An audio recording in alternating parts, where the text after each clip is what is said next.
It's summertime in the City of Angels, at the start of a 4-day holiday weekend. And that means this 72-mile stretch of shore will be packed with over 4 million people. It almost plays like a scene out of television.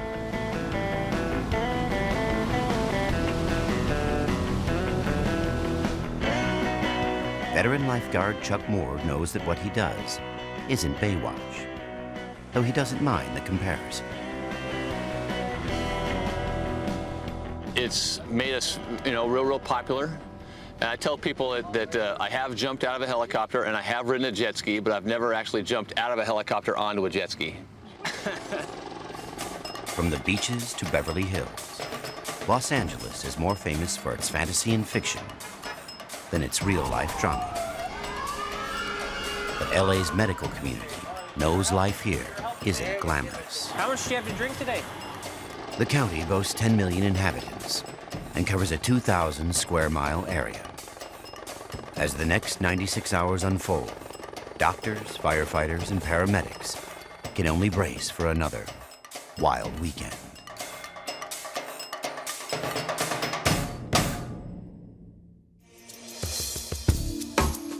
"20 minutes from the ocean by freeway is the most famous hospital facade in the country. Soap opera fans know it as General Hospital. The locals call it County. Los Angeles County University of Southern California General Hospital has the busiest and bloodiest ER in the country. Yes, Spanish speaker primarily. Okay. Attacked by a friend, stabbed with a knife about this wide, went in about that deep. Okay. County sits in East LA, one of the oldest and most troubled areas of the city. All right, let's bring it right into Seabooth. Already. This hospital's been here for over 100 years. It's a level 1 trauma center. We get to see lots of patients that have had horrible things happen to them. Dr. Marie Russell has been here for 13 years. She's got Just cut this. Donald. As an assistant professor of emergency medicine, young doctors learn from her in this real-life classroom. Donald, she has a 2-centimeter stab wound right to her upper mid-back. She's got 2. And also to her left suprascapular Area and midline neck, posteriorly. Posteriorly. Okay, let's check for anything else here. Behind the ears, let's look at her axilla. We have a very large training program here in medicine, in surgery, in emergency medicine. There have been more emergency doctors trained from this program than anywhere else in the United States.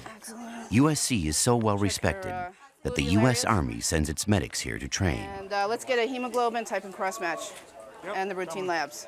Excuse me. The stabbing victim is stable. And we'll get ready for the next patient. A heart attack victim is coming in. Okay, who's doing airway over here? Okay. Last year, doctors here treated almost 700 crash victims, 600 gunshot wounds, and 400 stabbings. Ali, have you seen the lady with the multiple stab wounds? Chief trauma surgeon on duty, Dr. George Velmahouse, helps assess the stabbing patient's x-rays. Now, remind me, she's got a stab wound in the neck. Midline neck, bilateral scapular areas here. Okay, all right. We'll keep a close eye. That's no problem. Yeah. Okay. County's ER is a round-the-clock assembly line of violence. Gentlemen, can we start CPR again? Can one of you come in here and help out with CPR? Let's get him It's hooked up to early, the monitor. but already the hospital is filling up.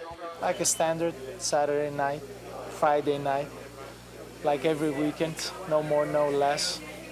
I don't know, I think, Marie, we closed for other type of admissions other than trauma. We closed for everything else. Yes, we have to at times, and tonight is one of those times where we had to close to ER saturation.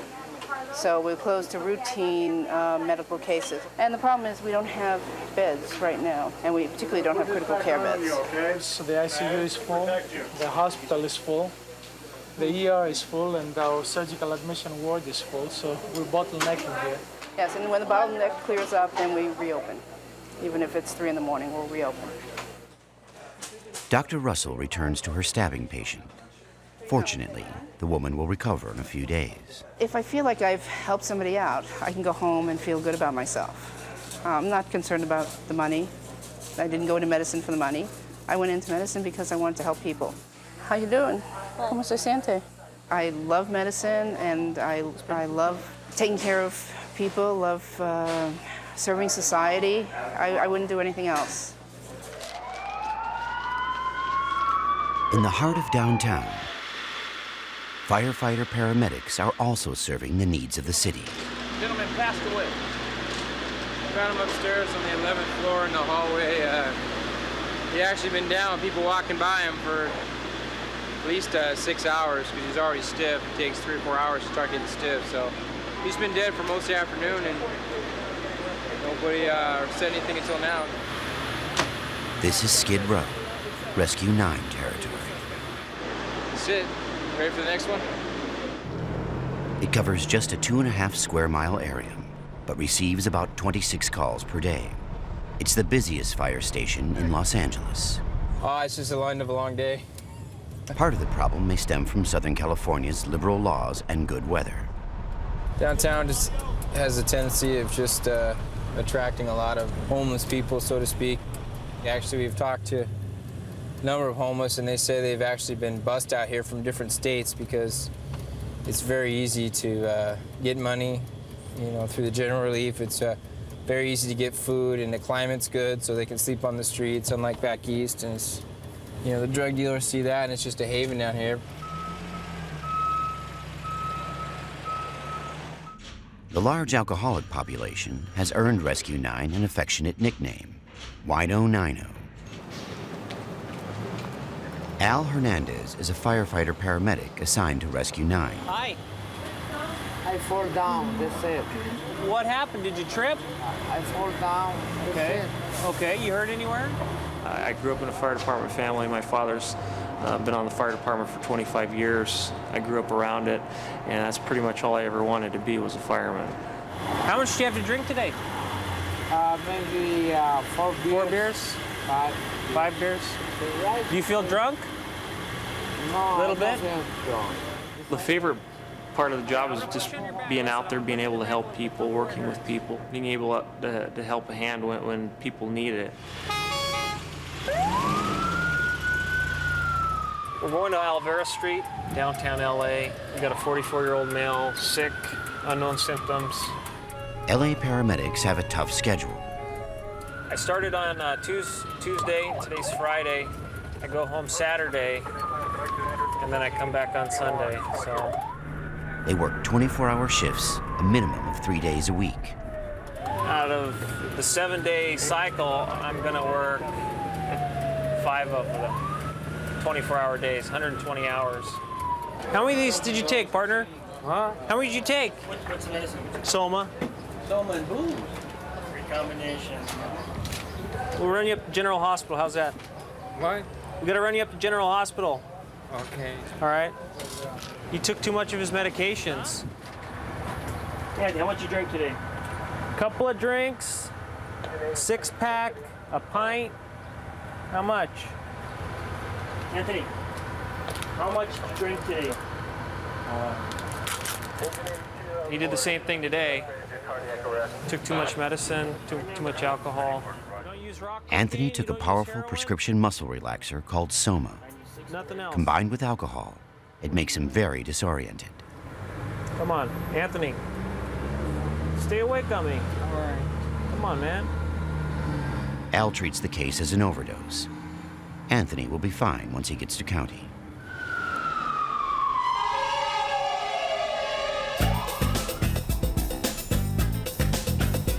Head north from Skid Row, and Fleabag hotels relinquish turf to expensive single-family homes. Liquor stores give way to upscale coffee houses. The suburban haven of Glendale is only a few miles from Rescue 9 headquarters, but it's another world. Here, firefighter paramedics Bill Lynch and his partner face a different sort of violence. Approximately 80% of our calls are medical calls. We know that the rescue ambulances in the city are going to be busy and we're going to be out running calls. Have you been to the hospital for anything before? No? Okay. In a city packed with cars, Glendale houses thousands of commuters. Last year alone, there were close to 3,000 traffic accidents. Over 500 involved injuries. Do me a favor real quick. Take a deep breath. Rescue 21 covers an area 3 times the size of Skid Row, but with less than half the number of emergencies. Everything looks good. We checked out. They're going to want to check you out again in the hospital, okay? Looks like you have a little cut there on your chin. We run maybe 15 calls a day, and you're just dead tired in the middle of the night. You're getting up again and again and again. At times you think it may be thankless, but it just takes that one call where you know you did make a big difference in someone's life, or you did save a life, that really makes it all worthwhile. This woman's minor injuries can be treated at a nearby ER. If she'd been badly hurt, she'd have been rushed downtown to the most advanced trauma facility in the area, County USC. That's the correct blood pressure. By early evening, Chief Trauma Surgeon George Velmahouse has a full ER. Okay, let's get the first crit. His training in South Africa, one of the largest trauma centers in the world, prepared him for county. We're essentially covering downtown and Boyle Heights and all the areas surrounding the hospital, and there's a lot of violence. And we do get the sickest of the sick. County sits near the intersection of 4 major freeways. Doctors here get more than their share of car accident victims. Oh, is there? Yeah, I think so. Yeah, let's go. Hey, Ali, there is a trauma. Let's go. They had a relatively prolonged extrication from their vehicles. An ambulance arrives with victims of one such accident. Dr. Velmahouse hands out assignments. Who's going to be doing the chest tube? I am. Okay. All right, Jess. Who's going to take care of the airway? And who's taking care of the lines? Central lines? Okay. All right. Get set. It's very essential to assign responsibilities to every member of the team, because each one of them will be doing a different task, and we're all going to be working as a team together to provide care effectively. Good. How are you feeling? The victims are tourists from overseas. The female driver has a broken leg. Are you allergic to any medicines? Take any medicines? Any other medical problems I should know about? No. The passenger arrives next. His extrication took longer, and his injuries are far more severe. The passenger had to be extricated. He's probably got a hip fracture, complaining of a lot of chest pain, real difficulty breathing. Bad accident, prolonged extrication. Bad accident. It wasn't too long, but it was a pretty bad accident. Ready? 1, 2, 3. Okay. O2's coming down. Line is coming down. I need you to take a deep breath. The victim is only 20 years old. Does it hurt in your belly? It's got a bruise on the left. O2 sat is 77. There it is. Tell us about his Open your eyes, sir. Open your eyes. Go ahead, Amit. Go ahead. Go Open ahead. your eyes. You feel a little sick. Okay. Any blood in the ear canal anywhere? Nose? Appears not to have any of this side. Go in, Amit. Appears not to have any on this side either. Open wide. Open wide. There's blood from the chest, right chest. Any rash of air? No. No, but there's blood. Okay. The man's oxygenation levels are frighteningly low. Okay. He's not breathing well on his own. Where's your pain? Is it in your chest? Your chest? How about this side? Just over that one. How about this side as well? Hector, assess his abdomen before we intubate him. Try to relax him for a minute and assess his abdomen. An ultrasound of the Fine, belly let's is see the negative, renal. but something is wrong. Let's call the operating room. We're coming. He has a crushed pelvis and is bleeding internally. Okay, let's go. We'll see what's bleeding. We'll try to stop it. We'll try to repair the injuries, and we'll quickly take him back down to ICU. Okay. The team rushes him to the OR to stop the bleeding. It's touch and go. Okay. Get him in, guys, and I'm coming. Okay. There you go.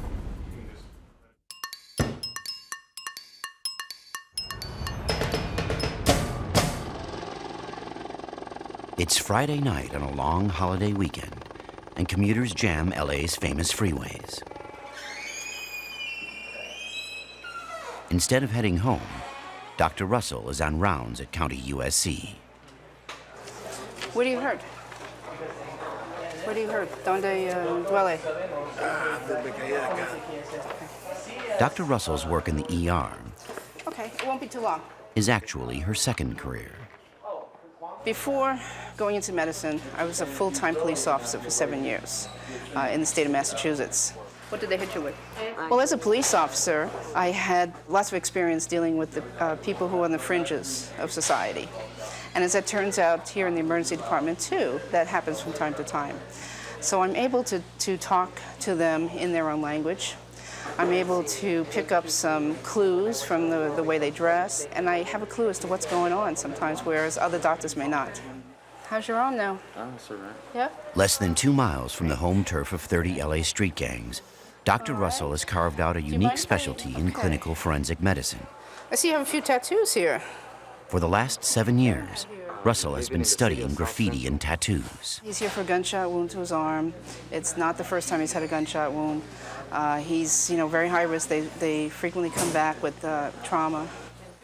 This patient asked us not to show his face, but we can show his body. You have something behind your neck. It's the story of a hard life told in tattoos. Let's see what you got here. Wet Town, in loving memory of Cricket. Who's Cricket? One of my homies, they passed away. Oh, one of your homeboys. Yeah. Sometimes the tattoo will reveal a person's drug of choice, for instance. So if a person comes in unconscious, we can, by their tattoos, sometimes figure out what drugs they like to use and treat them with an antidote for those drugs. So what are you going to do if you decide to get out of the gang life, huh? I already am, but that's what I'm doing right now. I'm paying for it. Yeah. It comes back to haunt you. The barrio. We see you have a chain link fence. I was incarcerated. I knew that. Yeah. How many times? Since I was 18. I've been in and out of prison. I got shot Sunday, and I'm trying to get this surgery. And how'd that happen? Gang affiliated. I told them I didn't bang no more, so they came at me, and they started shooting at me because I didn't participate in the gang no more. So they just started shooting at me just because, I guess. Can't call it. Well, you're lucky that it wasn't your chest. Mm-hmm. He seems to, at least he's telling us, that he wants to get out of the gangs, he wants to change his life, but they find their way back to violence. You're not going to escape from it. It's always you're always going to have that little badass youngster. They're trying to earn them stripes, like I was back then when I was young. So like they say, what goes around comes around. I'd like to think positive, but I see them over and over and over again in the emergency department. Somebody with that number of tattoos generally has a hard time getting a job. That young man says he has 5 children. It's going to be a tough life for him, I believe. Talk to you later. All right, then. Thank you very much. Are we ready? Let's run. Let's go. Dr. Velmahaus has finished surgery on the accident victim with the crushed pelvis. To stop the bleeding, he's packed the man's pelvis with gauze. But the patient is weak. His stomach is grossly distended. Now we have him in the ICU. At the same time, in the abdomen, there are tremendous pressures, so we cannot close his abdomen. We just let all his bowel free. The swelling is also due to massive water retention. Doctors are concerned that the patient will become toxic and die. To make matters worse, he still can't breathe on his own. I think that we should get the percussionator ready. Velmahaus orders a special ventilator. Only very few centers have this ventilator, and we've seen miracles with that. So we're going to switch him because he's not doing well on the ventilator that we have him right on. He's not doing well. His lungs seem like they're malfunctioning. So we'll switch him from this ventilator to that. It's a very unique tool, and I think it's almost our last resort. Saturation is dropping again. He's bleeding. Is it? It's still very critical. I would give him about 50-50 to survive.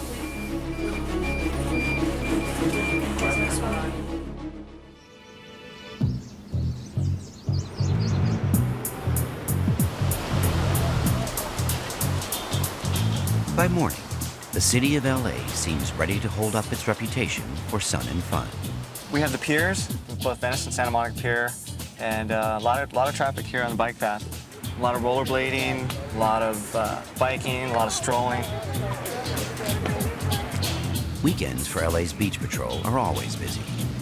Today it looks like we're going to be getting rescues everywhere, just because the size of the surf. Abby Balderas is one of the 300 ocean lifeguards on duty. The bigger the crowd, the more emergencies they have to respond to.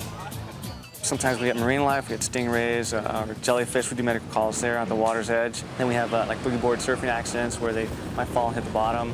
Actually, a huge part of the lifeguarding is preventative. What the lifeguards try to prevent are drownings. Right now, we just had seven rescues out of a rip current there. These waters are famous for sudden riptides that suck swimmers out to sea. But it looks like we're gonna have a lot of those this weekend. Abby is called to the Venice Pier, where a man is in danger of getting caught in a strong current. Attention swimmer, attention swimmer. Next to the pier, you need to exit the water, follow directions of the lifeguard. You're getting too close to the pier. The man ignores the lifeguard's instructions to come in. He may not know he's in danger.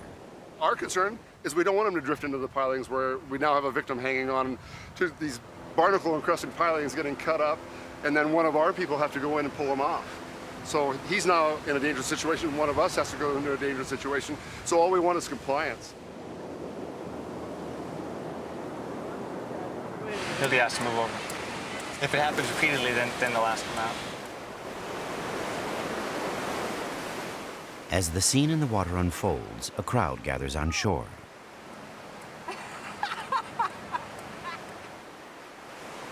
What happened? He went back out. They suspect the man is drunk. Kevin just gave the signal, you know.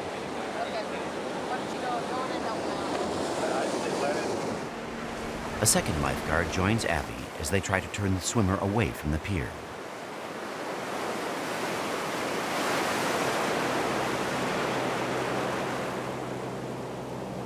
Finally, the man backs down. He isn't drunk, just too foolish to respect the power of the ocean. Under the influence? I don't think so, but you just seem like a problem guy. Not responsive, kind of combative. Don't touch me, that type of thing. This guy just decided he wanted to be able to swim there, and he just decided that we were Big Brother and he didn't want to pay attention to us. Respiration 10918 South Wilmington. Back on Skid Row, the Rescue 9 fire station is open for business. Paramedic Jeff Balchowski invites anyone in need of first aid to stop by.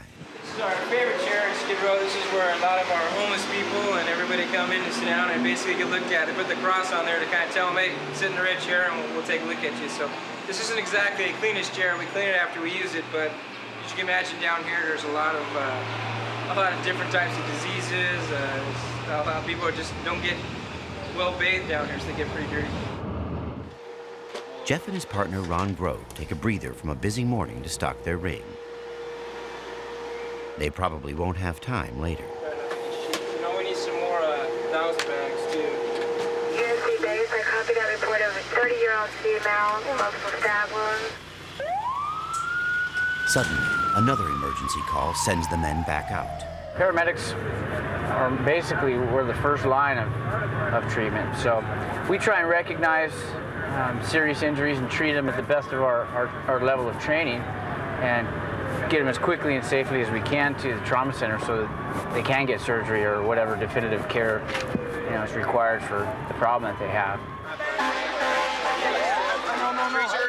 On Skid Row, Teresa Goodsby is bleeding. We're going to the back of the rig. We're going to take a good look at you. You got stabbed a couple times. It's important.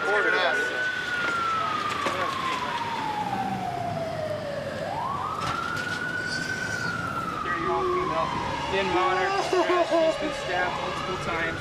We've got one just underneath the med between the two breasts, about a 1-inch stab wound. We have one over the left chest, about 2 inches long. We've got one on the right bicep, about 1 inch long. Take a big breath. We have one over the left shoulder.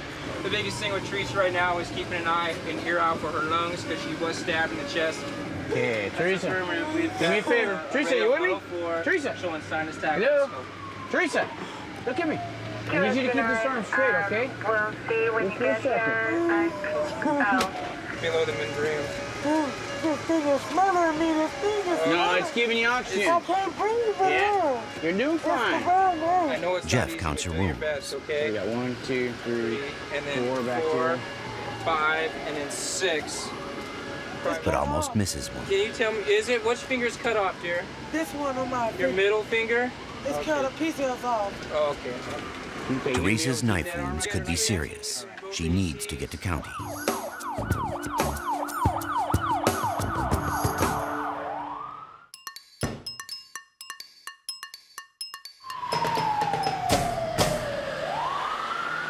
At County USC, the busy weekend is kicking into full gear. Teresa Goodsby was stabbed multiple times in a fight with another woman. This is Teresa. She's 33. She's got a partial amputation to her left middle finger. She's got one on her right bicep muscle. She has one on her left. She's a small serrated knife. She's got one on her left chest, about 2 inches long. Dr. Cesar Adistagawida, a third-year resident, assesses Teresa's injuries. Two worst things that could be is that one, the knife penetrated her lung and she develops what they call a pneumothorax, meaning that air gets trapped between the lung and the chest wall. Teresa, we're gonna roll you to your side, okay? We want you to roll over so we can take a look at that back of yours, okay? Amy, you getting wounds here? The other worst thing would be the knife going into the heart, and obviously you'd bleed out, or the blood gets trapped in the sac that surrounds the heart and doesn't allow the heart to beat. Teresa is lucky. The knife missed hitting any vital organs. The worst damage was to her middle finger. Did you put your hand up to block the knife? Yes, yes. You grab some saline for him, that's what he needs. Oh, God. How deep was Wait, don't move. Dr. Adistagawida has seen it all before. It's bleeding, it's bleeding. Like Dr. Russell, he was a cop. His years on the beat paid for medical school. The investigative side of medicine is very similar to the investigative side of law enforcement. You're given a set of facts and you got to come up to some conclusions with those facts. And sometimes the information is limited, sometimes you have a lot of information. You know, it all depends on what you're looking for and how much searching you have to do. Okay, hold on, Teresa. Can you wiggle your fingers for me? Okay, straighten them all out. All of them. More. People don't settle their differences with words or even with fists anymore. It's sharp objects like a knife in this case or guns. And it's unfortunate because we see the end result of all that coming to the emergency department.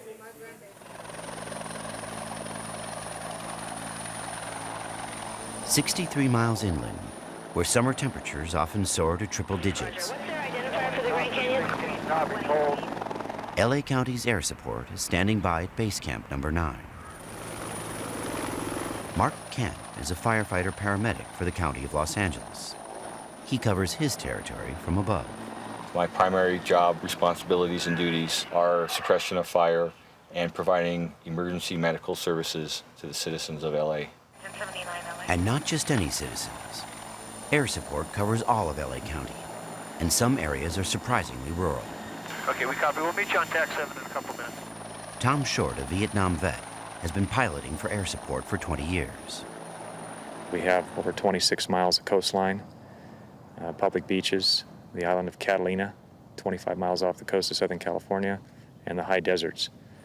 And it's a very diverse geographic area, but that's what makes the job really fun because we never know where we're going to go.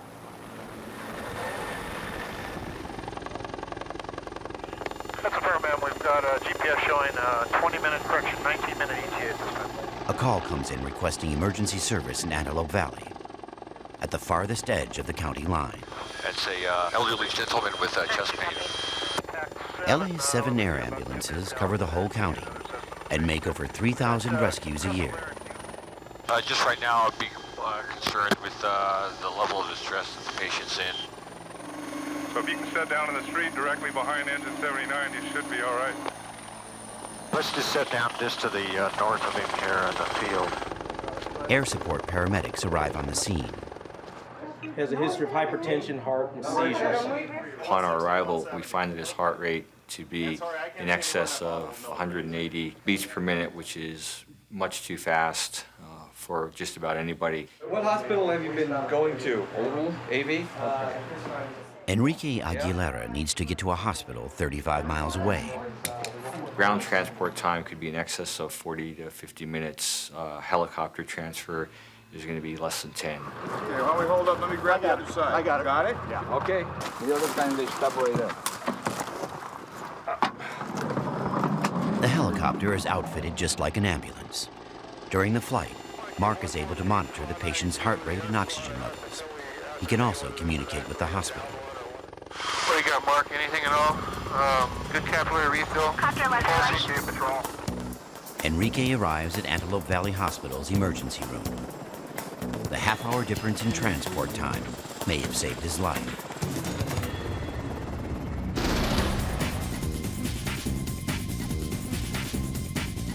Every year, about 1,000 people in LA get hit in drive-by shootings. This weekend, it looks like County USC can add one more statistic to the list.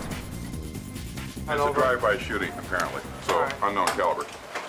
We're going to roll you on your side. I don't want you to do anything, okay? We'll do everything for you, okay? Here's the entrance and exit, looks like. Here's a... So it's right over the scapula on the left, on the right? Yeah, looks like it's okay. Is that where it came out?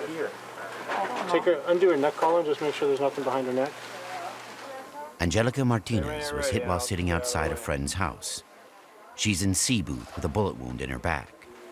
Attending ER Dr. James Murray oversees her evaluation. Anything else hurting? You have any numbness or tingling in this hand? Yeah. You do? Squeeze my hand for me. Squeeze real hard. Don't let go of my fingers. Is that the hardest you can squeeze? Yeah. Yeah, these are bullet fragments. So once it hit her scapula or penetrated the skin, it fragmented along the bullet tract, and then there's the major fragment there. We don't try to take those out because it causes more damage trying to dig them out. And they usually don't get infected. They usually don't cause additional problems. Hi, I'm Dr. Murray. Are you Angelica's friend? Hi. She's doing okay. All right? She was shot in the back, yeah. And everything, she's stable right now. The nurses will decide when you can visit. They're in charge of all the visiting. Okay, but she's doing all right. She'll be in the hospital in maybe a day or two. No, I need you to stick your Angelica will go home in a few days. She's one of the lucky ones. But the male tourist brought in Friday night is not. There's a gentleman who was involved in a motor vehicle accident, and he sustained a very extensive contusion to his lungs, and from the report I got, was having difficulty oxygenating with mechanical ventilation. That, coupled with a fractured pelvis, resulted in massive bleeding. And unfortunately, we were not able to maintain him, and he expired this morning, mostly due to the pulmonary injury, but also due to the blood loss. It was very tragic.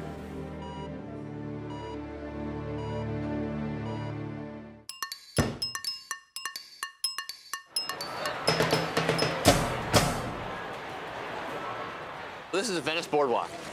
We're in between Venice Boulevard and Windward Avenue, right down in the heart of Venice's Muscle Beach. The paddle tennis and basketball and handball down here. All the recreation facilities for the city of LA down here in Venice are right here.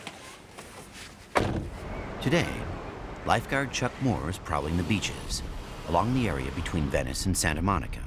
After 23 summers on LA's shores, Moore has seen it all. No day is ever the same because you're dealing with a huge dynamic body of water.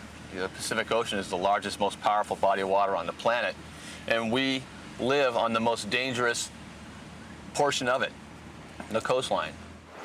Though some dangers are more real than others. No shark attacks. People ask me all the time, are there sharks out there? I go, absolutely. They live in the ocean. And they go, oh, really? I go, yeah, but they're probably not around here. There's not a whole lot of shark food.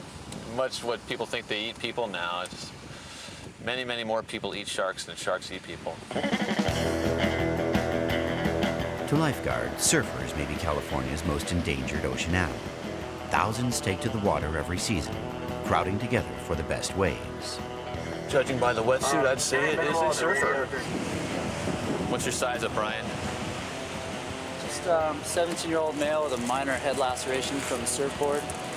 Own surfboard? Yeah, surfboard. Yeah. No KO, A&O times 4. Great. Just checking to control the bleeding and tell him to go to the hospital to get some stitches. Oh, lovely. Few surfing injuries are fatal, but almost 200,000 people are hurt every year.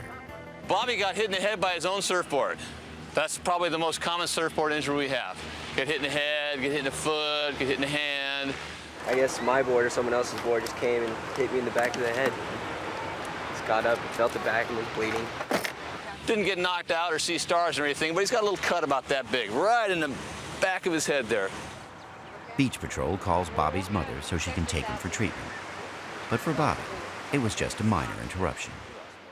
So Bobby, back in the water tomorrow? Yep. Everyone who works in emergency services on a weekend like this is going to be in a state of high alert. And there's going to be extra paramedics working for LA City and in LA County. And we have as many lifeguards on the beach as we can put on there. The beach is a great place to go. I think it's the nicest place to be. And evidently a lot of other people agree with me.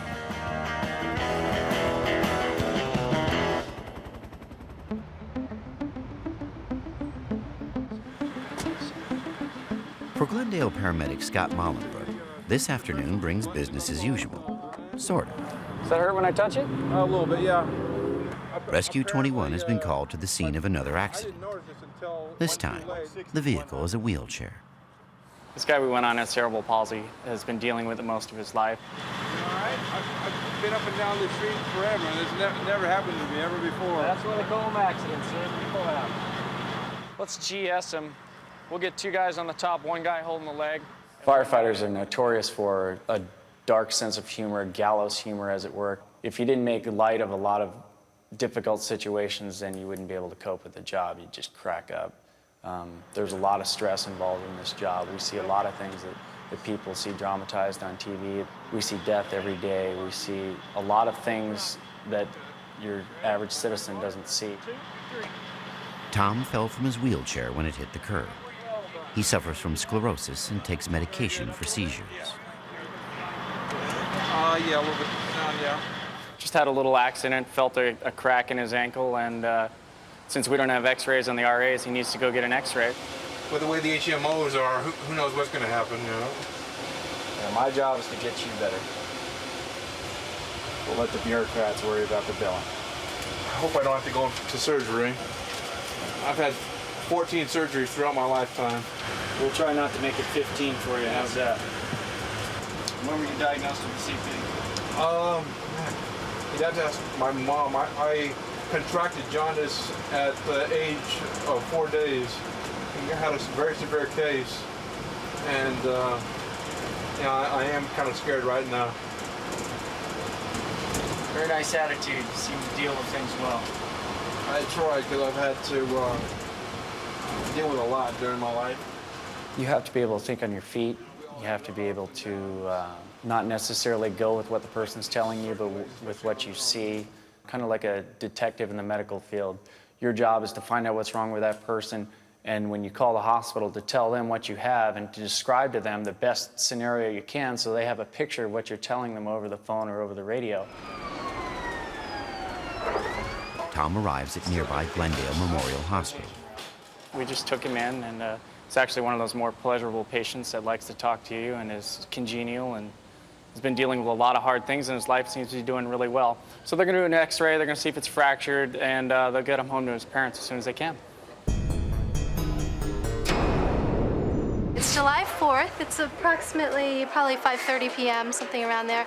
And it's different today because we're expecting to have a lot of July 4th celebration-related injuries. Breath sounds are equal bilaterally. Dr. Jeannie Ty and Dr. Jason Rubin are both fourth-year residents. This July 4th, they're on duty at County. You're going to feel finger in your bottom, okay? On my bottom? You can't be on my anus. I have to. Does it hurt up The here? injured are already making their way to the ER. No, you can't laugh, eh? Do you remember what happened You here? can't laugh. Did you bite Like yourself? Dario. Looks like you made. Okay, calm down. You calm down. Don't touch me. So probably a lot of drunk driving, a lot of violent crimes as well, because you know alcohol really unleashes that in people. Dario was assaulted. We're not sure with what. He's obviously intoxicated. He's drunk. Relax. Hey, Don't fight us. Everyone here is trying to help you. Let me spit, though. No, don't spit. I need to spit. Hang on. Don't spit. Paramedics basically told us that he was combative a little bit in the field. That could be from the alcohol. It could be from serious head injury. Put your arm down, baby. Come on. Come on. Hey! Knock it off. Come on. That's what I want. That's what I want. I don't want you to die. His aggressive behavior forces the doctors to put him into restraints. This guy, you know, he's so run-of-the-mill for us. I mean, it's not guys spitting on us who are drunk, and we're just trying to help them, and they're intoxicated. And, he's obviously got beaten up. Hey, buddy, come on. Hey, don't spit. Doctors improvise a spit shield out of a surgical mask. After you finish 3 years of your training here, you feel like you can handle anything. Now he's going to get a Foley catheter. Which is? It's a tube that goes into his penis and up into his bladder, and we're going to get urine from it because he was unable to pee for us and uncooperative. The medical student's going to do it. Happy 4th of July. I think he'll be fine. He'll probably sober up. He'll have some big bruises on his face. Get a CAT scan to make sure nothing's serious, and he'll probably apologize in the morning. And the biggest question is going to be, what is his alcohol level in his blood? A blood sample gets sent to the lab. I guess probably 250, 300. I don't think it's that high. What did Ruben say? I bet this guy's probably about 283, which is 0.28. The California, the legal limit is 0.08. His blood alcohol level. I'm going to go with 450.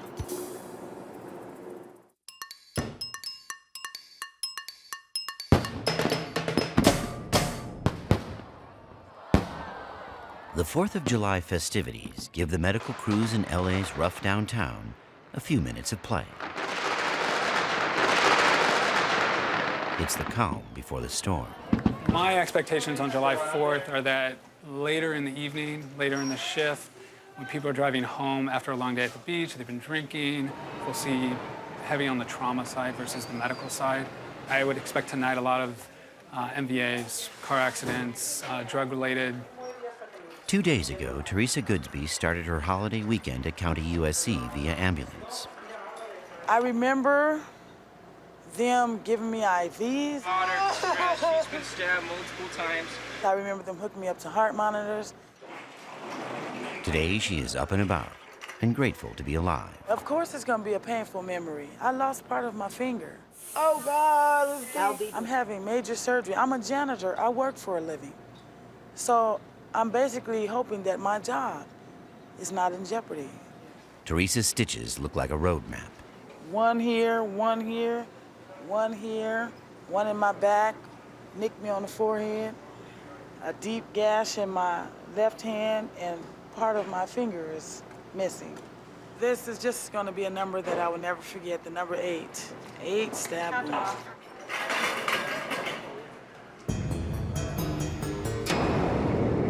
On the ambulance ramp, another case is coming in. A 4-year-old that's coming in, auto versus pedestrian, with a rigid abdomen, which is bad because that could be bleeding internally.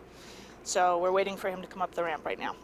Nurse Antoinette Avignon is part of the team waiting for the ambulance. Trauma team's ready. Yeah, there's about 20 people in C booth waiting for him, and we're just waiting. He should be here in a minute. There's not many ERs in the world you can go to where there's 1, 2, 3, 4, 5, 6, 7 doctors waiting to treat you with an OR staff waiting. So it's a pretty good place to come. The staff at County gears up both physically and emotionally for pediatric trauma cases. And in our emergency department, you see a lot of young people die, a lot of the gang-related. And I used to go home and you try to go to sleep and you can still see those faces in your mind. And then what happens, vividly, I remember the girl who was in a car accident who grabbed my hand before she arrested and died. I mean, those are the things that, you go home and you just think, and that could be any one of us. Okay, these are just the drugs that we might need in case this child is unstable. So we set it up, it all depends on the child's weight. So we just write it out, the most common drugs that we'll need before the kid comes. The boy arrives. I guess he was hit by a car. They said he was going about 25 miles an hour. Rogelia, wiggle your toes. Go ahead, sweetie. Mueve sus dedos. I guess the story on him was he was hit by a car and thrown 20 feet. It's okay, Hold his Rogelia. shoulder down. Relax, relax, buddy. Okay. Sweetie, Rogelio, just hang in there, okay? What hurts you? Anything hurting you now? At one point, one of the doctors, one of the surgeons was concerned because he wasn't crying. And so when you're poking kids, they generally cry. Does it hurt here, Rogelio? Okay. Through an interpreter, Dr. Tai explains to Rogelio's father that his son is stable. he looks stable, he looks good, and he'll probably be fine. We don't suspect that we'll find anything, but we're just being extra careful. He will have a head and abdominal CT to rule out any internal injuries. In the meantime, a worried father prays for his son.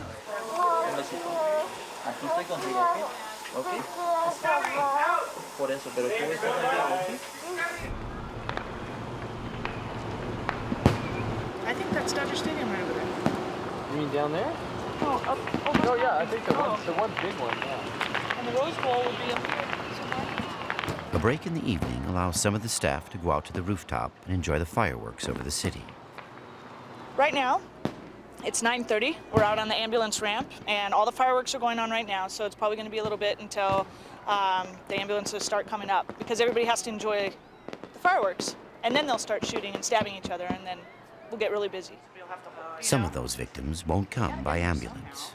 So just walk in or ring bell for emergency. Usually people, sometimes they get shot and they drive themselves here up the ramp, and then they'll just come out of the car and they'll ring the buzzer, and we have to come out, and we basically have no warning. All the local gangs know exactly what to do. They come up here, they flip that, they push them out of the car, and then they try to drive down the ramp, but they usually get stopped. Or if it's a drive-by, they get shot in the car, then they just make a U-turn and head towards the hospital. Which is exactly what happens at 11:45 p.m. The buzzer sounds, and a wounded man drags himself into the ER.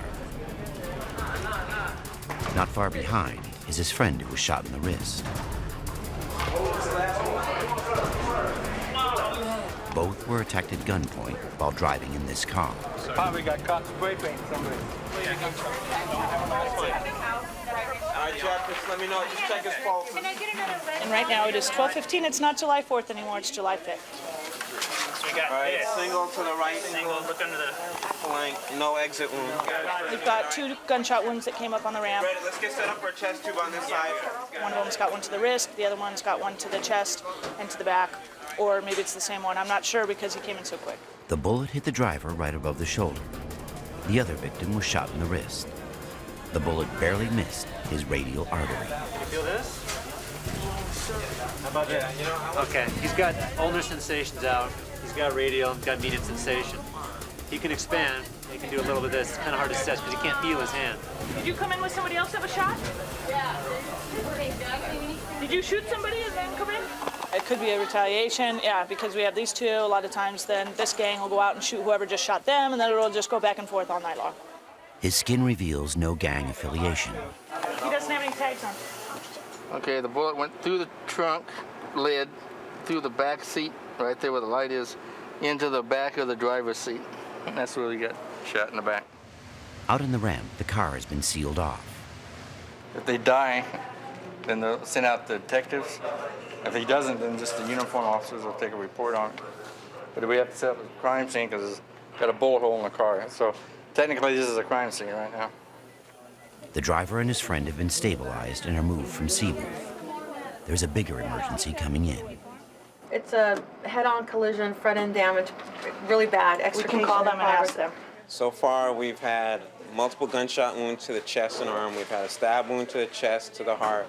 We had a couple of motor vehicle accidents. We've had another gunshot wound to the chest, another gunshot wound to the arm, and we have multiple vehicular accidents coming in. So, and it's only 12:30. Yeah, it's gonna get busy. Another day in LA. All right, well, it's 1:45, so 4th of July is officially over, but as far as we're concerned, you can tell holidays just begun for us. This is very typical, you know, end of the day, but this is when everything starts up. Everyone's done drinking, everyone's about to drive home, and everyone's done partying, so we get to deal with the rest of it. So, see you guys.